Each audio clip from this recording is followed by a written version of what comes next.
قال رسول الله صلى الله عليه وسلم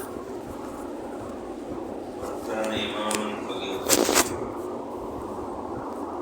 فإن فيكم الضعيف والمريض والحاج أو كما قال عليه الصلاة والسلام.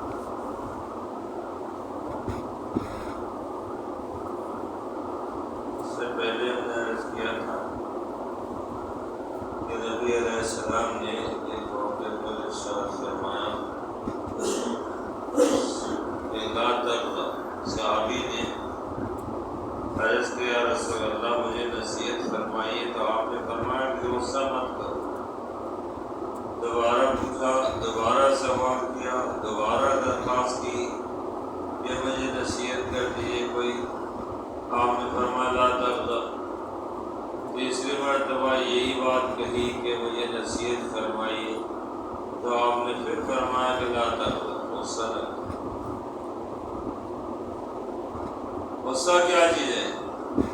غصہ کہتے ہیں انتقام کے سبب سے، انتقام کے جذبے کی وجہ سے اندر خون کا گرم ہونا، یہی غصہ ہے. انسان کے دل میں، جسم میں خون کا گرم ہو جانا انتقام کے جذبے سے، کوئی بدلہ لینے کے لیے، کوئی ناراضگی کے لیے. ہاں، خون جو گرم ہوتا ہے اسی کا نام ہے غصہ. اب یہ سنیے، غصہ جو ہے نا دو طرح کے ہیں، دو طرح. ایک غصہ قابل تعریف ہے اور ایک غصہ ہے قابل مذمت ہے. اور جو قابل تعریف غصہ ہے نا، وہ اس کی بھی کئی قسمیں. ایک تو اللہ کا غصہ، اللہ بھی ناراض ہوتا ہے.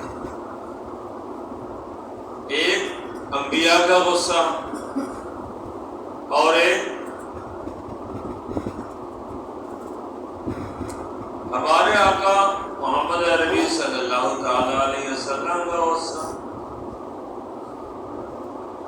یہ سب کیا ہے؟ قابل تعریف ہے. اللہ کا غصہ قابل تعریف ہے. قرآن حکیم میں ایک موقع پر اللہ تعالیٰ نے ارشاد فرمایا من لعنہ وغضب علیہ، جس کو اللہ نے لعنت کی ہے اور اللہ جس پر ناراض ہے، غصہ کیا ہے اللہ نے، وہ بد نصیب انسان ہے. کائنات میں سب سے بد نصیب ہوا ہے جس سے اللہ ناراض ہو گیا. اللہ کیوں ناراض ہوتے ہیں؟ پیدا اللہ نے کی ہے، سانس لینے کی طاقت اس نے دی ہے، پانی اللہ کا پی رہے تو جی رہے ہیں. اور اسی اللہ کے ساتھ کسی کو شریک کر لیا، اسی کی عبادت کرنے کی بجائے کسی اور کی عبادت کر لی، تو اس پر اللہ ناراض ہوتا ہے. تو اللہ کا ناراض ہونا صحیح ہے غلط ہے؟ صحیح ہے. اللہ تعالیٰ کی ناراضگی صحیح ہے. اللہ کے انبیاء کے غصہ بھی صحیح ہے. موسیٰ علیہ السلام گئے تھے، اللہ کے پاس، اور کچھ لوگوں کو بھی ساتھ لے کے جانا تھا. موسیٰ علیہ السلام پہلے ہی چلے گئے. اللہ نے کہا تھا آپ جلدی کیوں آ کے بولے ہمیں اس لیے جلدی آئے آپ راضی ہو جائیں، خوش ہو جائیں. معلوم ہوا وہاں جب موسیٰ علیہ السلام گئے، پیچھے ان کی قوم نے، بنی اسرائیل نے وہ بچڑا پرستی شروع کر دی، گائے کے بچے کی پوجا شروع کر دی. جب واپس آئے اللہ تعالیٰ نے کہا آپ تو آئے لیکن آپ کی قوم نے تو جناب ادھر شرک شروع کر دیا ہے. موسیٰ علیہ السلام بڑے غصے کے ساتھ آئے. لما رجع موسیٰ غضبان آصفا، غصے اور ناراضگی کے ساتھ جب آئے، اپنے بھائی ہارون علیہ السلام سے کہا تم نے یہ کیا کیا؟ میں گیا اور تم نے لوگوں نے بچڑا پرستی شروع کر دیا، آپ نے روکا نہیں. ہارون علیہ السلام نے کہا اصل میں بات یہ ہے، میں حالات ایسے بے قابو تھے کہ اگر میں ان کے ساتھ کوئی لڑتا جھگڑتا تو یہ ہم سے بالکل الگ ہو جاتے، تو آپ آ کے کہتے کہ آپ نے میری امت میں تفریق کر دی ہے، تفریقہ ڈال دی ہے۔ بہرحال موسیٰ علیہ السلام بڑے غصے میں آئے، وہ الگ قصہ لمبا واقعہ ہے۔ تو موسیٰ علیہ السلام کا یہ غصہ کرنا، ناراض ہونا جائز ہے یا ناجائز ہے؟ ٹھیک ہے بے ٹھیک ہے؟ ٹھیک ہے۔ کیوں؟ اس لیے کہ اللہ تعالیٰ نے تو حکم دیا اللہ کی عبادت کرنے کا، اور انہوں نے خالق کی عبادت کرنے کی بجائے مخلوق کی عبادت شروع کر دی۔ وہ مخلوق بھی ایسی جس کو بولنا نہیں آتا، بے عقل، جانور بے عقل ہی ہوتا ہے، اس کی عبادت شروع کر دی۔ تو موسیٰ علیہ السلام کا یہ ناراض ہونا بھی صحیح، اور نبی علیہ السلام کا غصہ جو ہوگا وہ بھی امت کو اللہ کی طرف بلانے کے لیے، اللہ کی ہدایت بتانے کے لیے، راستہ صحیح بتانے کے لیے۔ اگر لوگوں نے اس کی خلاف ورزی کی، اللہ کے حکم کی خلاف ورزی کی، نافرمانی کی، تو اس پر اگر غصہ کیا تو وہ غصہ بھی کیا ہے؟ جائز ہے، غصہ بھی جائز ہے۔ ایک موقع پر حضرت معاذ بن جبل رضی اللہ تعالیٰ عنہ نے عشاء کی نماز پڑھائی، قرات لمبی کر دی، اتنی لمبی کر دی، ایک صحابی کا نماز چھوڑ کے چلے گئے اور جا کے نبی علیہ السلام کے پاس شکایت کر دی۔ اللہ کے رسول دن بھر محنت مزدوری کرتے ہیں، محنت مزدوری کرنے والے تھک جاتے ہیں نا، سارا دن بوجھ اٹھاتے ہیں، کھیتی باڑی کا کام کرتے ہیں، کوئی اور کام کرتے ہیں، تھکے ہوئے ہوتے ہیں، اور ہم ان کے پیچھے جا کے نماز پڑھتے ہیں، پڑھو لمبی قرات کرتے ہیں، یہ بڑی لمبی قرات کرتے ہیں۔ جب لمبی قرات کرتے ہیں تو ہمارے سے نہیں ہوتا، ہم نے نماز چھوڑ دی، نماز چھوڑ کے حضرت معاذ رضی اللہ تعالیٰ عنہ کو بلایا، نبی علیہ السلام نے بلایا، بلا کے پوچھا افتان یا معاذ، افتان انت یا معاذ، اے معاذ کیا تم لوگوں کو فتنے میں ڈالتے ہو، آزمائش میں ڈالتے ہو، پریشانی میں ڈالنے والے ہو کیا؟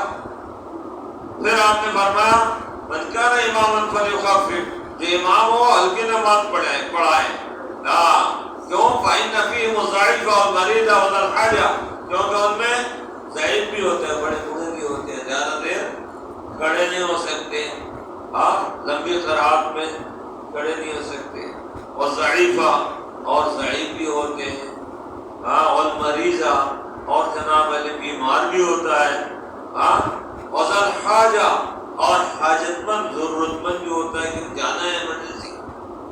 خاص طور پر اسٹیشن کے بعد جو مسجدیں ہوتی ہیں اور بس اسٹاپ کے بعد جو مسجدیں ہوتی ہیں، وہاں کے امام کو اس کا خیال رکھنا چاہیے۔ ٹرین کا ٹائم ہوتا ہے، جانے کا وقت ہوتا ہے، نکلنے کا وقت ہوتا ہے، ٹینشن دماغ میں رہتی ہے، تو ان کو چاہیے مختصر نماز پڑھائے، ان کو چاہیے مختصر نماز پڑھائے۔ کیوں؟ کیونکہ اس میں ضعیف بھی ہے، مریض بھی ہے، ضرورت مند بھی ہے۔ ایسے وقت میں نبی علیہ السلام نے جو حضرت معاذ پر ناراض ہو گئے۔ ایک اور صحابی کا واقعہ ہے، اور صحابی نے آ کر کہنے لگے یا رسول اللہ میں فجر کی نماز نہیں پڑھتا جماعت کے ساتھ، کیا جماعت کے ساتھ بول رہا ہوں، ایسے نہیں پڑھتا، فجر کی نماز جماعت کے ساتھ نہیں پڑھتا، بھلا امام کے پیچھے بولے کیوں؟ بولے اتنی لمبی تلاوت کرتے ہیں کہ ہم سے برداشت نہیں ہوتا ہے، کھڑا ہوا نہیں جاتا۔ حضور علیہ السلام نے بھی ان کو بلایا اور ان سے بھی یہی کہا کہ امام جو بھی ہوگا اس کو نمازیوں کی حالت کا تقاضا جو ہوگا اس کا خیال کرنا ہوگا۔ فإن فيهم الضعيف والمريض وذا الحاجة، ضعیف بھی ہے، مریض بھی ہے، ضرورت مند بھی ہے، ان کا خیال کر کے نماز پڑھیں۔ اور اس وقت حضرت نبی علیہ السلام اس صحابی سے ناراض ہوئے، تو آپ کا صلی اللہ علیہ وسلم کا ناراض ہونا اس ایسے وقت میں، ایسے معاملے میں صحیح ہے غلط ہے؟ صحیح ہے۔ کیا؟ تو یہ جو غصہ ہے، اللہ کا غصہ، نبیوں کا غصہ، رسول اللہ صلی اللہ تعالیٰ علیہ وسلم کا غصہ ہونا، یہ جائز ہے، صحیح ہے۔ کیوں؟ اس میں امت کے فائدے کے لیے ہے، اور اللہ کا غصہ ہونا اپنے بندوں کے فائدے کے لیے ہے۔ بندہ چونکہ اللہ کی نافرمانی کرتا ہے اس لیے اللہ ناراض ہوتا ہے. تو اللہ کا ناراض ہونا بھی صحیح ہے, نبیوں کا ناراض ہونا بھی صحیح ہے. جیسے موسیٰ علیہ السلام کا واقعہ بتایا, اسی طرح نبی علیہ السلام کا بھی ناراض ہونا اس معاذ بن جبل کے اوپر اور دوسرے صحابی کے اوپر جنہوں نے لمبی قرات کی تھی. بہت سی جگہ میں ایسے بھی امام ہوتے, ان کو نہ شمال کا پتہ ہے نہ جنوب کا پتہ ہے. آپ لوگ خوش رہو, آپ لوگ خوش رہو, بڑی بات نہیں کر رہا ہوں. اللہ کا فضل ہے کہ آپ کو ایسا امام ملا ہے جس کو کم از کم نماز کے فرائض واجبات سنت کا پتہ ہے, اور جناب جس سے نماز فاسد ہو جاتی ہے اس کا بھی علم ہے, مسعود سجدے کا مسئلہ معلوم ہے. باقی بہت سی مسجدیں ایسی ہیں جہاں نہیں ہے, اتنا اہتمام نہیں کرتے.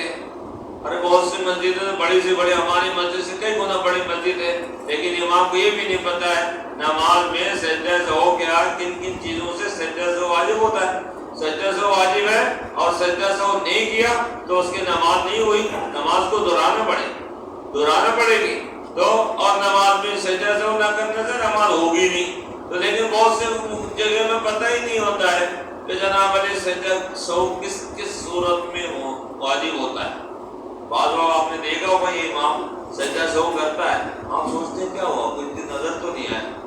ایسا بھی ہوتا ہے, سجدہ سہو نہیں کیا, آپ بولتے ہیں سجدہ سہو کر لیا امام نے, آپ نے بولا پتہ نہیں کیوں سجدہ سہو کیا, نہ کوئی غلطی تو ہمیں سامنے آئی نہ نظر آئی.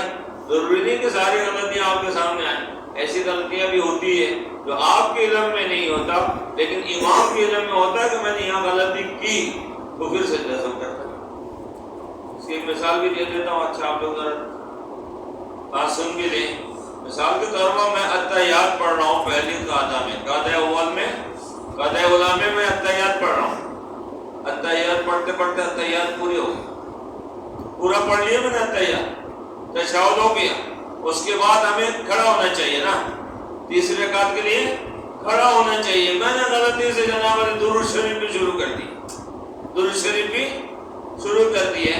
اللہم صلی علی محمد وعلی آل پڑھنے سے سجدہ سے واجب ہو جاتا ہے. آپ کو بھی نہیں پتا, آپ کو بہتوں کو نہیں پتا, مجھے نہیں پتا, اور بہت سے لوگ, امام کو پتا ہے. امام کو پتا ہے کہ میں نے اتحیات کے بعد درود شریف شروع کر کے وعلی آل محمد تک پڑھ لیا, اب سجدہ سے واجب ہو گیا. امام سجدہ سے وہ کرتا ہے, آپ بولیں گے پتہ ہی نہیں چلا کہ سجدہ سے وہ کیوں کیا, کوئی غلطی تو بظاہر نظر نہیں ہے, تو لیکن علم اللہ کا شکر ہے کم از کم آپ کے امام کو اتنا پتہ ہے کہ اس کام سے سجدہ سے ہو واجب ہوتا ہے, اور بہت سی جگہ کو پتہ بھی نہیں ہوتا ہے. بس پڑھا دی, نماز ہو گئی, پڑھ لی, ہاں شکر ادا کرتے نہیں کرتے, الحمدللہ کہتے نہیں کہتے, الحمدللہ کہتے. اللہ کا کرم ہے, یہ کیا ہے, نہ آپ کا کمال ہے نہ میرا کمال ہے, اللہ کا فضل ہے. کیا ہے, اللہ کا فضل ہے. اللہ نے موقع دی, توفیق دی ہے, نصیب کا ہمیں معلوم ہو گیا, اور اسی حساب سے نماز پڑھ گئی.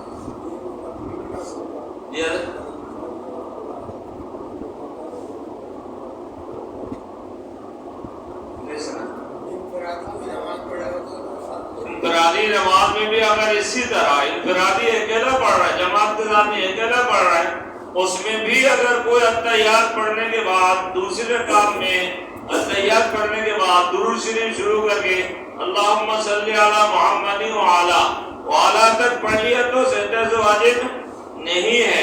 اگر والا کے بعد اگلا لفظ کہہ دیا وعلا آل محمد تو ہو گیا جناب علی سجدہ سے واجب. اکیلا پڑھے یا جماعت کے ساتھ پڑھے, امام کے ساتھ پڑھے. اگر امام نے کیا, امام کے ساتھ پڑھنے کی صورت میں امام اگر وہ آگے پڑھ لیا تو سجدہ سے واجب ہوگا. امام نے تو اپنی جگہ صحیح ہے, پیچھے مقتدی نے بھلا اتحیات کے بعد درود شریف پورے پڑھ لے تو اس سے پورے درود پڑھنے سے بھی کچھ نہیں ہوگا, واجب نہیں ہوگا. سب نے منع